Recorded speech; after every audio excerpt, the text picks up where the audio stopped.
ಇನ್ನು ಗ್ಯಾರಂಟಿ ಯೋಜನೆಗಳಿಗೆ ಸರ್ಕಾರ ಮೇಜರ್ ಸರ್ಜರಿಯನ್ನು ಮಾಡಲಿಕ್ಕೆ ಹೊರಟಿರುವಂತಹ ವಿಚಾರ ನಿಮ್ಗೆಲ್ರಿಗೂ ಗೊತ್ತಿದೆ ವೀಕ್ಷಕರೇ. ಆದ್ರೆ ಈಗ ಮತ್ತೆ ವಿವಾದದ ಕೇಂದ್ರ ಬಿಂದು ಆಗಿದೆ ಗ್ಯಾರಂಟಿ ಸಮಿತಿ.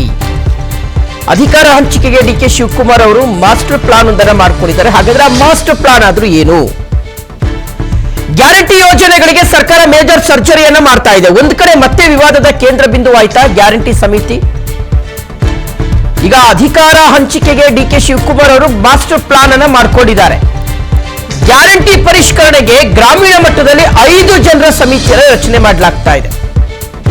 ನಗರ ಭಾಗದಲ್ಲಿ ವಾರ್ಡ್ಗೆ 5 ಜನರ ಸಮಿತಿ ರಚನೆ ಆಗ್ತಾ ಇದೆ. ಈ ಮೂಲಕ ಕಾರ್ಯಕರ್ತರಿಗೆ ಅಧಿಕಾರ ಕೊಡಲು ಡಿಕೆ ಶಿವಕುಮಾರ್ ಅವರು ಚಿಂತನೆಯನ್ನ ನಡೆಸ್ತಾ ಇದ್ದಾರೆ. ಗ್ಯಾರಂಟಿ ಸಮಿತಿಯ ಮೂಲಕ 30,000 ಕಾರ್ಯಕರ್ತರಿಗೆ ಅಧಿಕಾರ ಹೋಗ್ತಾ ಇದೆ.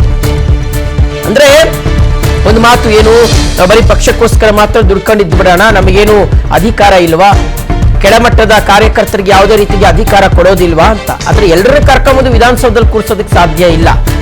ಎಲ್ಲೆಲ್ಲ ಅವಕಾಶಗಳು ಸಿಗುತ್ತೋ, ಎಲ್ಲೆಲ್ಲಿ ಅವಕಾಶಗಳು ಇದಾವೋ ಕೊಡೋದಿಕ್ಕೆ ಸ್ಥಾನಮಾನಗಳನ್ನ ಅಲ್ಲಲ್ಲಿ ಅದನ್ನ ಕೊಡುವಂತ ಪ್ರಯತ್ನ. ಈಗ ಹೇಳಿ ಕೇಳಿ ಗ್ಯಾರಂಟಿ ಅನ್ನುವಂಥದ್ದು ಕಾಂಗ್ರೆಸ್ಗೊಂದು ಪ್ಲಸ್ ಪಾಯಿಂಟ್ ಆಗಿದೆ. ಸೊ ಹಾಗಾಗಿ ಈ ಗ್ಯಾರಂಟಿ ಅನುಷ್ಠಾನ ಸಮಿತಿಯ ಮೂಲಕ ಸಾಮಾನ್ಯ ಕಾರ್ಯಕರ್ತರಿಗೆ ಅವಕಾಶ ಕಲ್ಪಿಸಿ ಕೊಡೋದು ಅಂತ. ಗ್ರಾಮ ಮಟ್ಟದ ಗ್ಯಾರಂಟಿ ಸಮಿತಿಯಿಂದಲೇ ಗ್ಯಾರಂಟಿಗಳನ್ನ ಪರಿಷ್ಕರಣೆ ಮಾಡುವುದು. ಈಗಾಗಲೇ ಜಿಲ್ಲಾ ತಾಲೂಕು ಮಟ್ಟದಲ್ಲಿ ಸಮಿತಿಗಳನ್ನ ರಚನೆ ಮಾಡುವಂತಹ ವಿಚಾರಕ್ಕೆ ಸಂಬಂಧಪಟ್ಟಂತೆ ಆಕ್ಷೇಪಗಳು ವ್ಯಕ್ತವಾಗಿತ್ತು. ಸೊ ಹಾಗಾಗಿ ಈ ಮನೆ ಮನೆಗೆ ಹೋಗಿ ಅರ್ಹರ ಪಟ್ಟಿಯನ್ನ ತಯಾರಿ ಮಾಡೋದಾಗಿರ್ಬೋದು, ಹೊಸದಾಗಿ ಅರ್ಜಿಯನ್ನ ವಿತರಿಸೋ ಜವಾಬ್ದಾರಿ ಆಗಿರ್ಬೋದು, ಇದೆಲ್ಲವೂ ಸಹ ಈ ಸ್ಥಳೀಯ ಮಟ್ಟದ ಕಾರ್ಯಕರ್ತರಿಗೆ ಆ ಜವಾಬ್ದಾರಿಯನ್ನು ಕೊಡೋದ್ರಿಂದ ಅವರು ಇನ್ನೂ ಎಫೆಕ್ಟಿವ್ ಆಗಿ ಕೆಲಸ ಮಾಡ್ತಾರೆ ಅಂತ ಒಂದು ಸರ್ಕಾರದ ಯೋಜನೆ. ಎರಡನೇದೇ ನಮ್ಮ ಪಕ್ಷ ತಂದಿರುವಂತಹ ಯೋಜನೆಯಪ್ಪ ಅಂತ ಹೇಳಿ ತುಂಬಾ ಎಫೆಕ್ಟಿವ್ ಆಗಿ ಕೆಲಸ ಮಾಡ್ತಾರೆ ಅನ್ನುವ ಲೆಕ್ಕಾಚಾರ ಡಿ ಕೆ ಶಿವಕುಮಾರ್ ಅವರದ್ದು.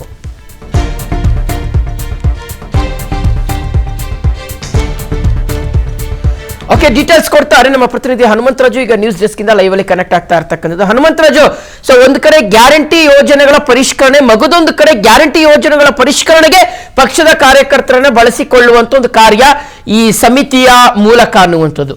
ಇದು ಯಾವ ರೀತಿಗೆ ಕೆಲಸ ಮಾಡುತ್ತೆ? ಡಿ ಕೆ ಶಿವಕುಮಾರ್ ಅವರ ಆಲೋಚನೆ ಯಾವ ರೀತಿಯಾಗಿದೆ ಅಂತ? ಶಿವು, ಇತ್ತೀಚಿನ ದಿನದಲ್ಲಿ ಏನು ಗ್ಯಾರಂಟಿಗಳ ಪರಿಷ್ಕರಣೆ ಮಾಡಬೇಕು ಅಂತ ಹೇಳಿ ಗ್ಯಾರಂಟಿ ಅನುಷ್ಠಾನ ಸಮಿತಿ ಸದಸ್ಯರು ಕೂಡ ಏನು ವಿಧಾನಸೌಧದಲ್ಲಿ ಏನು ಸಭೆ ತೆಗೆದುಕೊಂಡು ಸಾಕಷ್ಟು ಪರಿಷ್ಕರಣೆಯ ಅಂಶಗಳನ್ನ ಈಗ ಡಿ ಕೆ ಶಿವಕುಮಾರ್ ಅವರಿಗೆ ನೀಡಿದ್ದಾರೆ. ಜೊತೆಗೆ ಡಿ ಕೆ ಶಿವಕುಮಾರ್ ಸಹ ಏನು ಸಚಿವ ಸಂಪುಟದಲ್ಲೂ ಸಹ ಇದನ್ನ ತೀರ್ಮಾನ ತೆಗೆದುಕೊಂಡಿದ್ದಾರೆ. ಒಂದು ಸಾರ್ವಜನಿಕರಿಗೆ ಅಥವಾ ಏನು ಕರ್ನಾಟಕದ ಜನರಿಗೆ ಮಾತ್ರ ಕರ್ನಾಟಕದ ಮತದಾರರಿಗೆ ಮಾತ್ರ ಏನು ಗ್ಯಾರಂಟಿ ಯೋಜನೆಗಳು ಹೋಗ್ಬೇಕು ಅಂತ ಈಗಾಗಲೇ ಏನು ನಿರ್ಧಾರ ಮಾಡ್ತಿದ್ದಾರೆ. ಈ ಕುರಿತು ಗ್ಯಾರಂಟಿ ಪರಿಷ್ಕರಣೆ ಆಗ್ಬೇಕು ಅಂತ ಹೇಳಿ ಏನು ಕಾಂಗ್ರೆಸ್ನ ನಾಯಕರು ಸೇರಿದ ಡಿ ಕೆ ಶಿವಕುಮಾರ್ ಸೇರಿದಂತೆ ಕಾಂಗ್ರೆಸ್ನ ನಾಯಕರು ಹಲವರು ಹೇಳ್ತಿದ್ದಾರೆ.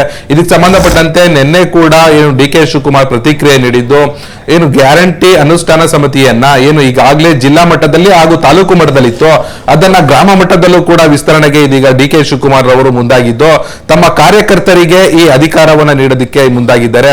ಇದಕ್ಕೆಲ್ಲ ಒಂದ್ ಕಡೆ ವಿರೋಧ ಪಕ್ಷ ಕೂಡ ಏನು ಈ ಗ್ಯಾರಂಟಿ ಅನುಷ್ಠಾನ ಸಮಿತಿಯನ್ನ ಗ್ರಾಮ ಮಟ್ಟದಲ್ಲೂ ಮಾಡೋದು ಎಲ್ಲೋ ಒಂದ್ ಕಡೆ ಸರ್ಕಾರದ ದುಂದು ವೆಚ್ಚ ಮಾಡ್ತಿದೆ. ಈಗಾಗಲೇ ಗ್ಯಾರಂಟಿ ಅನುಷ್ಠಾನ ಸಮಿತಿಯಿಂದ ಸರ್ಕಾರ ಬೊಕ್ಕಸಕ್ಕೆ ವಾರ್ಷಿಕವಾಗಿ 16 ಕೋಟಿ ರೂಪಾಯಿ ಅಷ್ಟು ವಾರ್ಷಿಕವಾಗಿ ದುಂದು ವೆಚ್ಚ ಆಗ್ತಿದೆ. ಜೊತೆಗೆ ಏನು ಜಿಲ್ಲಾ ಮಟ್ಟದಲ್ಲಿ ಏನು ಅವ್ರ ಅಧ್ಯಕ್ಷರು ಇರ್ತಾರೆ ಅವ್ರಿಗೆ 40,000, ತಾಲೂಕು ಮಟ್ಟದಲ್ಲಿ ಇರ್ತಾರೆ ಅವ್ರಿಗೆ 40,000. ಈ ರೀತಿ ನಿಮ್ಮ ಕಾರ್ಯಕರ್ತರಿಗೆ ಗೌರವಧನದ ಆಧಾರದ ಮೂಲಕ ಗ್ಯಾರಂಟಿ ಅನುಷ್ಠಾನದ ಮೂಲಕ ಈ ರೀತಿ ನೀವು ಕೊಡ್ತಾ ಹೋಗ್ತಾರೆ, ಸರ್ಕಾರದ ಬೊಕ್ಕಸಕ್ಕೂ ಕೂಡ ನೀವು ಸಮಸ್ಯೆ ಆಗುತ್ತೆ, ತೊಂದರೆ ಆಗುತ್ತೆ. ನೀವು ಇದನ್ನು ಕೈ ಬಿಡಬೇಕು ಅಂತ ಹೇಳಿ ಈಗಾಗಲೇ ಏನು ಜಿಲ್ಲಾ ಹಾಗೂ ತಾಲೂಕು ಮಟ್ಟದಲ್ಲಿ ಸಮಿತಿ ಏನು ಸ್ಥಾಪನೆ ಮಾಡಿದಾಗ, ಅನುಷ್ಠಾನ ಸಮಿತಿ ಸ್ಥಾಪನೆ ಮಾಡಿದಾಗ ಕೂಡ ಸಾಕಷ್ಟು ವಿರೋಧ ಕೂಡ ವ್ಯಕ್ತವಾಗಿತ್ತು. ಇದೀಗ ಗ್ರಾಮ ಮಟ್ಟದಲ್ಲಿ ಹೋಗಿರೋದ್ರಿಂದ ಸಾಕಷ್ಟು ದುಂದು ವೆಚ್ಚ ಆಗುತ್ತೆ. ಜೊತೆಗೆ ನಿಮ್ಮ ಕಾರ್ಯಕರ್ತರಿಗೆ ಅಧಿಕಾರ ಕೊಡಬೇಕು ಅಂದ್ರೆ ಆ ಪಕ್ಷದಲ್ಲಿ ಕೊಡ್ರಿ, ಯಾವುದೇ ಕಾರಣಕ್ಕೂ ಈ ರೀತಿ ಸರ್ಕಾರದ ಹಣವನ್ನ ನೀವು ದುರುಪಯೋಗ ಮಾಡ್ಕೋಬಾರ್ದು ಅಂತ ಹೇಳಿ ವಿರೋಧ ಪಕ್ಷದ ನಾಯಕರು ಕೂಡ ಸಹ ಕಿಡಿಕಾರ್ತಿದ್ದಾರೆ. Shivu, okay, thank you Hanumantharaju details.